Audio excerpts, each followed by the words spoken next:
காலை வணக்கம் குழந்தைகளே. நாம் போன பதிவில் 6ஆம் வகுப்பில் அழகு 4ல் இருக்கக்கூடிய தாவர உலகம் பாடத்தில் தாவர அமைப்பு பற்றி நம்ம ஃபுல்லாக பார்த்தோம். ஃபஸ்ட்டு தாவரத்தின் அமைப்பு மற்றும் செயல்களில் வேர் தொகுப்பு, தண்டு தொகுப்பில் வேர் தொகுப்பில் இருக்கக்கூடிய ஆணிவேர் தொகுப்புனா என்ன, சல்லிவேர் தொகுப்புனா என்ன அப்படிங்கிறத பற்றி, வேரோட பணிகள் என்ன அப்படிங்கிறத பற்றி நம்ம போன பதிவில் பார்த்தோம். போன பதிவு யாரும் பார்க்காத மாணவர்களுக்கு ஒன்றும் பிரச்சனை இல்லை. இந்த வீடியோவோட டிஸ்கிரிப்ஷனில் லிங்க்கில் அந்த போன பதிவை தரேன், நீங்கள் அதை பார்த்துக்கலாம். நம்ம போன பதிவில் நிறைய தகவல்கள் சொன்னோம். அந்த தகவல்கள் உங்களுக்கு எந்த அளவுக்கு தெரிஞ்சிருக்கு அப்படின்னு ஒரு 5 கேள்வி மட்டும் கேட்குறேன். அந்த கேள்வியை கேட்டு நம்ம அடுத்து இந்த தண்டு தொகுப்புக்கு இன்றைக்கி போயிடலாம். மாணவர்கள், இது ஒன்று பெரிய டெஸ்ட்லாம் ஒன்றும் கிடையாது. உங்களுக்கு இந்த கேள்விக்கு பதில் தெரியுதான்னு மட்டும் பாருங்கள். நிலத்துக்கு கீழே காணப்படும் தாவரத்தின் முக்கிய அச்சு எது தெரியுதா? வேரின் கணுக்களும் கணு இடைப்பகுதியும் உள்ளன, சரியா தவறா? வேரில் கணுவும் கணு இடைப்பகுதி இருக்குங்க, அது சரியா தவறா? 3. டேஸ் நேர்புவி நாட்டம் கொண்டவை. 4. எந்த தாவரம் தான் தயாரித்த உணவை வேர்களில் சேமித்து வைக்கின்றன? 5. ஒப்புமை. ஒரு வித்திலை தாவரத்துக்கு நெல், ஒப்புமை இருவித்திலை தாவரத்துக்கு என்ன? ஸோ இந்த 5 கேள்விகளுக்கு உங்களுக்கு பதில் தெரிஞ்சிருந்துச்சுன்னு வச்சுங்களேன், நீங்கள் போன பதிவில் நான் சொன்னதுலையும் மைண்டில் நீங்கள் வச்சுருக்கீங்கன்னு அர்த்தம். அப்படி இல்லைன்னா இன்னொரு புக்கை எடுத்து வாட்சி பார்த்துட்டு இந்த 5 கேள்விகளுக்கும் பதில் சொல்கிறதுக்கு முயற்சி பண்ணுங்கள். வாங்க இப்போ தண்டு தொகுப்புக்கு போகலாம். எப்படி வேர் தொகுப்பு அப்படிங்கிறது பூமிக்கு கீழே இருக்குன்னு சொன்னோமோ, இந்த தண்டு தொகுப்பு ஷூட் சிஸ்டம், இதுக்கு பேர் ஷூட் சிஸ்டம். இந்த தண்டு தொகுப்பு நிலத்துக்கு மேலே இருக்கும். நிலத்துக்கு மேலே இருக்கக்கூடிய பகுதிக்கு தான் நம்ம தண்டு தொகுப்பு அப்படின்னு நம்ம சொல்லுவோம். இதோட மைய அச்சு தான் தண்டு அப்படின்னு அழைக்கப்படுகிறது. இங்கே பார்த்தீங்களா, இப்போ பார்த்தீங்கன்னா இந்த இருக்குல்ல, இந்த இதில் இந்த நேர போகிற இதை மைய அச்சுன்னு சொல்லுவோம். இந்த மைய அச்சை தான் நம்ம என்னென்னு சொல்கிறோம், தண்டு அப்படின்னு நம்ம சொல்கிறோம். இந்த தண்டு தொகுப்பில் என்னென்னலாம் இருக்கும் உங்களுக்கே தெரியும். வேருக்கு மேலே என்னென்னலாம் ஒரு செடியில் இருக்கும், எல்லாமே உள்ளது ஃபுல்லாகவே இதில் வந்துடும். இலைகள், மலர்கள், கனிகள், இது 3மே தண்டு தொகுப்பில் இருக்கக்கூடிய பகுதிகள். அடுத்து தண்டை பற்றி ஃபுல்லாக பார்க்க போகிறோம். தண்டுக்கு ஆங்கிலத்தில் ஸ்டெம் அப்படின்னு பேர். ஃபஸ்ட்டு பாயிண்ட் என்ன சொல்கிறாங்க, தண்டு பூமியின் மேற்பரப்பில் சூரியனை நோக்கி வளர்கிறது. சூரியனை நோக்கி, வேருக்கு இதை நம்ம கம்பேர் பண்ணணும். வேர் எப்படி வளரும், புவியை நோக்கி வளரும், புவி நாட்டம். இது என்னது, அப்போ எதிர்ப்புவி நாட்டம் நம்ம ஐடியா பண்ணிக்க வேண்டியது. புவியீர்ப்பு விசைக்கு எதிர்த்து தண்டு வளருது மேலே. ஸோ இது எதிர்ப்புவி நாட்டம், வேர் நேர்ப்புவி நாட்டம் அப்படின்னு சொல்கிறோம். இப்போ ஒரு தண்டில் என்னென்னலாம் இருக்குது, கணுக்கள் இருக்குது, கணுவிடை பகுதிகள் இருக்குதுன்னு சொல்கிறாங்க. கணுனா என்ன, கணுவிடை பகுதினா என்ன? இந்த தண்டை பாருங்களேன். இந்த தண்டில் இலைகள் அங்கங்கே இருக்கும். இந்த இலைகளில் அங்கங்கே சின்ன சின்ன கணு இருக்கும் தெரியுமா? அதாவது இலைகள் வளர்கிறதுக்கு முன்னாடி ஒரு மொட்டு மாதிரி இருக்கும் தெரியுமா? அதைத்தான் நம்ம என்னென்னு சொல்லுவோம், கணு அப்படின்னு சொல்லுவோம். இந்த ஒரு கணுவுக்கும் இன்னொரு கணுவுக்கும் இடையில இருக்கக்கூடிய அந்த கேப் இருக்குது பார்த்தீங்களா, அந்த கேப்புக்கு பேர் என்னது, கணுவிடை பகுதி அப்படின்னு சொல்லுவோம். அப்புறம் நுனிமொட்டு அப்படின்னு ஒன்று சொல்லுவோம். அந்த இருக்கிற நுனிமொட்டு, இந்த நுனிமொட்டு எதோ சொல்லுமா, தண்டோட நுனியில் தோன்றக்கூடிய மொட்டு நுனிமொட்டு எனப்படும். தண்டோட நுனியில் தோன்றக்கூடிய மொட்டு நம்ம என்னென்னு சொல்லுவோம், நுனிமொட்டு அப்படின்னு சொல்லுவோம். அதுக்கப்புறம் அவங்க என்ன கொடுத்துருக்காங்க பாருங்கள், இலையின் அடிப்பகுதிக்கும் தண்டிற்கும் இடையே உள்ள கோணம் இலைக்கோணம் என்று அழைக்கப்படுகிறது. ரொம்ப சிம்பிள். இந்த இருக்குல்ல, இந்த தண்டுக்கும் இந்த இலை சேருது பார்த்தீங்களா, இந்த தண்டுக்கும் இந்த இலை சேர்ற பகுதிக்கும் இடையில இருக்கக்கூடிய கோணத்துக்கு பேர் தான் என்னது, இலைக்கோணம். இந்த கோணத்தில் தோணக்கூடிய மொட்டுக்கு பேர் கோணமொட்டு. சாதாரணமாக வேறு இடத்துல மொட்டு தோன்றுச்சுன்னா அது பேர் மொட்டு. இந்த இலைக்கோணத்தில் தோன்றக்கூடிய மொட்டுக்கு பேர் கோணமொட்டு அப்படின்னு நம்ம என்ன பண்ணுவோம் சொல்லுவோம். ஸோ இப்போ தண்டில் நம்ம இந்த ஸ்டெம் அப்படிங்கிறது நம்ம என்னென்னலாம் பார்த்தோம், கணுன்னா என்னென்னு பார்த்தோம், கணுவிடை பகுதினா என்னென்னு பார்த்தோம், இந்த இலைக்கோணம்னா என்னென்னு பார்த்தோம், கோணமொட்டு அப்படின்னா என்னென்னு பார்த்தோம். இப்போ நம்ம ஒரு இலையை வச்சு இதெல்லாம் பார்ப்போமா நம்ம என்னென்னு? மாணவர்களே, இப்போ ஒரு 2 இலைகள் நான் வச்சுருக்கேன். இங்கே ஒரு இலை வச்சுருக்கேன், இங்கே ஒரு இலைகள் வச்சுருக்கேன். ஸோ நம்ம இதில் என்னென்ன பார்த்தோம், ஃபஸ்ட்டு கணு பார்த்தோம். இந்த பாருங்கள், இந்த இதில் பாருங்கள், ஃபஸ்ட்டு இங்கே ஒரு கணு இருக்குன்னு வச்சுக்கோமே. இந்த கணு, இது ஒரு கணு, இது ஒரு கணு. இந்த கணுவுக்கும் இடையில இருக்கக்கூடிய பகுதிக்கு பேர் தான் கணுவிடை பகுதி. என்ன பகுதி, கணுவிடை பகுதி. அதே மாதிரி இந்த தண்டுக்கும் இந்த இலை ஜாயிண்ட் ஆகுது பார்த்தீங்களா, இந்த இலைக்கு இருக்கக்கூடிய இந்த கோணத்துக்கு பேர் இலைக்கோணம். இந்த இடத்துல மொட்டு தோன்றுச்சுன்னா அதுக்கு கோணமொட்டு அப்படின்னு சொன்னோம். இதே இன்னொரு இலையை வச்சு சொல்கிறேன் பாருங்கள்.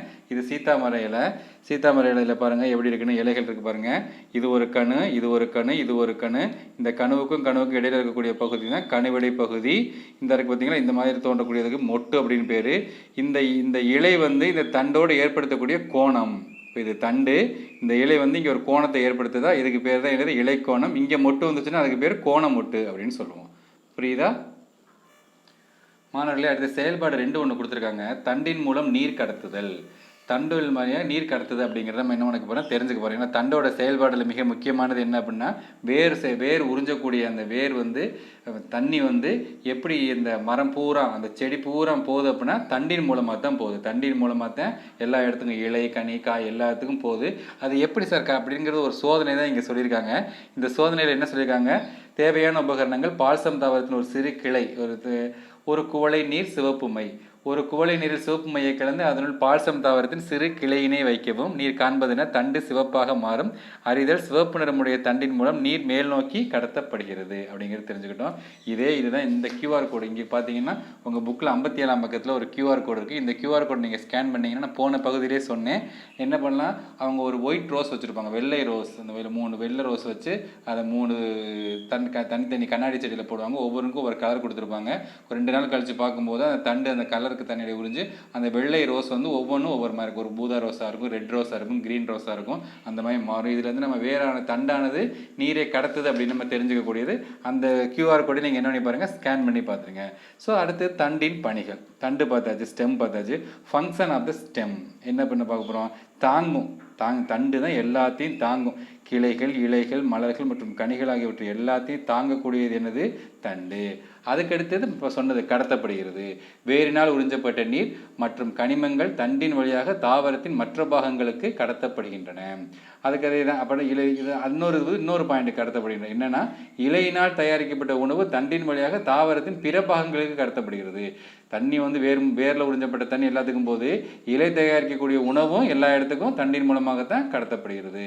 சில தாவரங்கள் உணவை தண்டிலேயே சேமித்து வைக்கின்றன. எடுத்துக்காட்டு கரும்பு. சில தாவரங்கள் எப்படி வேரில் சில தாவரங்கள் உணவை சேமித்து வைக்கும்ல, நிலக்கடலை, கேரட், பீட்ரூட் இதெல்லாம் பார்த்தோம்ல, முள்ளங்கி இதெல்லாம் பார்த்தோம்ல, அது மாதிரி சில தாவரங்கள் தண்டில் சேமித்து வைக்கும். அதுக்கு எடுத்துக்காட்டு என்னது, கரும்பு.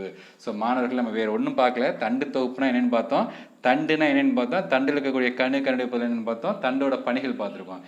இப்போ நம்ம இந்த வீடியோவில் கடைசியாக பார்க்கக்கூடியது இலையின் பாகங்கள்.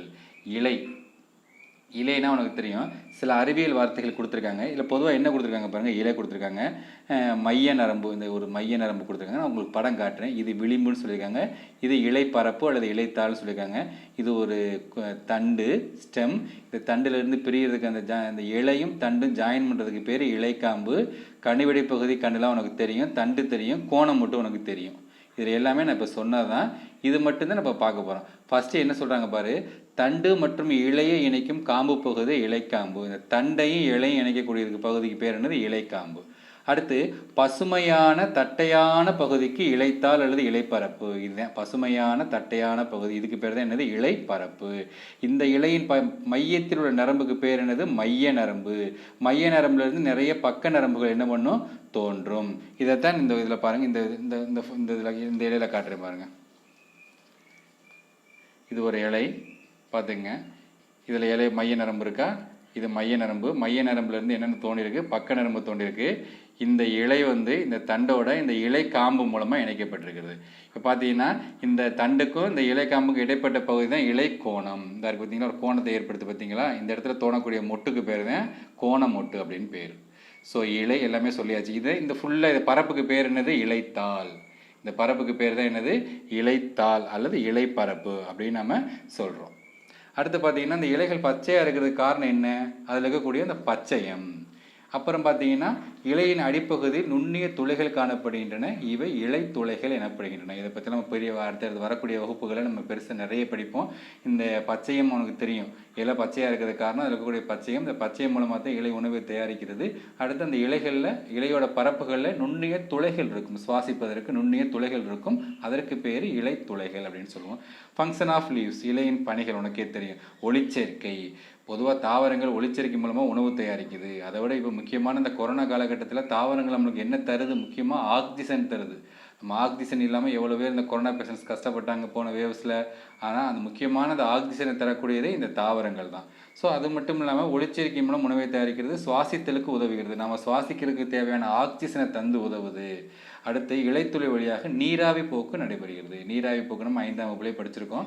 இலைத்துளை வழியாகத்தான் நீராவி போக்கு நடைபெறுகிறது. ஸோ மாணவர்களே, இதுக்கு பேர் அவ்வளோதான். நீ அடுத்து வந்து பார்த்தீங்கன்னா சின்ன சின்ன இதுதான் கொடுத்துருக்காங்க. உங்களுக்கு தெரியுமா ஒரு படம் கொடுத்துருக்காங்க, விக்டோரியா அமேசோனிக்கா அப்படின்னு உங்களுக்கு தெரிஞ்சுக்கிறதுக்காண்டி. ஒரு பெரிய இலை, இலையை பற்றி படிக்கிறனால ஒரு பெரிய இலை இருக்கிறதே பெரிய இலை அப்படி எதுன்னு கேட்டால் என்ன சொல்லணும் நம்ம விக்டோரியா அமேசோனிக்கா. இது எவ்வளோ விட்டம் மட்டும் 3 மீட்டர் இருக்குமா. நன்கு வளர்ச்சி அடைந்த இலையின் மேற்பு 45 கிலோகிராம் இடையில அதற்கு இணையான ஒருவரை தாங்கும் திறன் கொண்டது. கிட்டத்தட்ட உன்னைய தூக்கி இந்த இலையில வச்சா இலை வந்து அமுங்காது, இலை வந்து நிற்கும். சரியா மாணவர்களே, இந்த பார்த்தீங்கன்னா உங்களுக்கு தெரியும், இந்த இலைக்கு பேர் தான் என்னது விக்டோரியா அமேசோனிக்கா. பார்த்தியா 2 குட்டி பாப்பா உட்காந்துருக்காங்க, இலையிலே உட்காந்துருக்காங்க. எவ்வளோ பெரிய இலையாக இருக்குது பார்த்தீங்களா. இதுதான் இருக்கிறதுலே ரொம்ப பெரிய 3 மீட்டர் விட்டம் வளரக்கூடிய மிகப்பெரிய ஒரு இலை. இதை பார்த்தீங்களா மாணவர்களே. இன்னொரு அந்த படத்தை நல்லா சொல்கிறேன் பாருங்கள். இது என்னது தண்டு, இது கணு. தண்டையும் இலையும் இணைக்கக்கூடிய பகுதிக்கு பேர் இலைக்காம்பு. ஒரு கணுவுக்கும் இன்னொரு கணுவுக்கும் இடையில் இருக்கக்கூடிய பகுதி கணுவிடை பகுதி. இந்த இலை கோணத்தில் இருக்கக்கூடியதுக்கு பேர் கோணமொட்டு. இதுக்கு பேர் வந்து இலை பரப்பு. நடுவில் இருக்கிறது மைய நரம்பு, இது விளிம்பு, இது பக்க நரம்பு. மாணவர்களே, அடுத்து மேலும் தெரிந்து கொள்வது ரொம்ப சிம்பிளாக சொல்லியிருக்காங்க. உங்களுக்கு ரொம்ப எதன் அடிப்படையில் தாவரங்களை வகைப்படுத்துகிறோம், இதெல்லாம் நீங்கள் பெரிய கிளாஸில் போகும்போது ரொம்ப டீப்பாக படிப்பீங்க. இப்போ ரொம்ப சிம்பிளாக தெரிஞ்சுக்கிறீங்க. தாவரங்களை 2ஆக பிரிக்கிறோம். எந்த அடிப்படையில் பிரிக்கிறோம்? பூவின் அடிப்படையில் பிரிக்கிறோம். பூவின் அடிப்படையில் பூக்கும் தாவரம், பூவா தாவரம். பூக்கும் தாவரங்கள் உங்களுக்கு தெரிஞ்ச எல்லா தாவரத்தையும் சேர்த்துக்க வேண்டியது. சூரியகாந்தி, மல்லிகைப்பூ, கனகாம்பரம் எல்லாத்தையும் சேர்த்துக்க வேண்டியது. பூக்கும் தாவரம். பூவா தாவரம், பூவாத தாவரம்லாம் இருக்குது. அதற்கு என்ன எடுத்துக்காட்டு பார்த்தீங்கன்னா ரிக்ஸியா. ஸோ பூவின் அடிப்படையில் தாவரங்களை 2ஆக பிரிக்கிறாங்க. அடுத்து விதை அமைந்திருக்கும் அடிப்படையில், விதையின் அடிப்படையில், அதாவது பழத்துக்கு உள்ளுக்குள்ளே இருந்துச்சுன்னா அது ஒரு வகை, பழத்துக்கு வெளியில் இருந்துச்சுன்னா உள்ளுக்குள்ளே இல்லாமல் விதை வெளியில் தெரிஞ்சிச்சுன்னா அது ஒரு வகை. அதை தான் இங்கே சொல்லியிருப்பாங்க. விதை அமைந்திருக்கும் அடிப்படையில் தாவரங்களை 2 வகைகளாக பிரிக்கலாம். அவை ஆஞ்சியோஸ்பெர்ம்கள், மூடிய விதை. இந்த மாமரத்துக்கெல்லாம் மூடிய உள்ளுக்குள்ளே விதை இருந்துச்சுன்னா அதுக்கு பேர் ஆஞ்சியோஸ்பெர்ம்கள். விதை வெளியில் இருந்துச்சுன்னா அதுக்கு பேர் ஜிம்னோஸ்பெர்ம்கள். இது சும்மா நம்ம தெரிஞ்சுக்கிறதுக்காண்டி உங்களுக்கு கொடுத்துருக்காங்க. மாணவர்களை, இப்போ நம்ம உங்களுக்கு வந்து இந்த வேர்பகுதி, தண்டு தொகுப்பில் இருக்கக்கூடிய தண்டுனா என்ன, தண்டில் இருக்கக்கூடிய பகுதி, இலையில் இருக்கக்கூடிய பகுதி, இலையோடைய வேலை, தண்டோட வேலை, இதெல்லாம் நம்ம படிச்சுக்கணும். 2 மார்க்ஸில் 5 மார்க்ஸில் சில சமயம் கேட்க வாய்ப்பு இருக்குது. தண்டோட வேலை என்ன, இலையோட வேலை என்ன அப்படின்னு. அந்த அப்புறம் என்எம்எஸ் மாதிரி எக்ஸாமில் இந்த மாதிரி இலைகள், பெரிய இலைகள் என்ன இருக்குது, விக்டோரியா அமேசானிக்கா அப்படிங்கிறதெல்லாம் நம்ம தெரிஞ்சுக்கிறோம். தாவரத்தினை எதன் அடிப்படையில் வகைப்படுத்துகிறோம் அப்படிங்கிறத நம்ம தெரிஞ்சுக்கிறோம். ஸோ மாணவர்களே, இந்த வீடியோவில் இந்த விஷயங்கள் நம்ம நிறைய தெரிஞ்சுக்கிட்டோம். நம்ம அடுத்த வீடியோவில் நம்ம என்ன பார்க்க போகிறோம் அப்படின்னா வாழிடம், ஹேபிடேட். அதாவது வாழிடம், என்ன மாதிரியான வாழிடங்களில் இந்த தாவரங்கள்லாம் வாழுது அப்படிங்கிற பற்றி தான் நம்ம அடுத்த வீடியோஸில் நம்ம என்ன பண்ண போகிறோம், டிஸ்கஸ் பண்ண போகிறோம். வழக்கம் போல் நான் எப்பொழுதும் சொல்கிறேன் வீடியோவோட முடிவில், இந்த வீடியோ உங்களுக்கு பிடிச்சிருந்துச்சுன்னா உங்கள் லைக் பண்ணுங்கள், உங்கள் ஃப்ரெண்ட்ஸுகளுக்கு ஷேர் பண்ணுங்கள், மறக்காமல் நம்ம சேனலை சப்ஸ்கிரைப் பண்ணுங்கள். அடுத்த வாழிடம் அப்படிங்கிற ஒரு டாப்பிக்கில் நான் வந்து உங்களை சந்திக்கிறேன். அதிலிருந்து உங்களிடம் விடைபெறுகிறேன். நன்றி, வணக்கம்.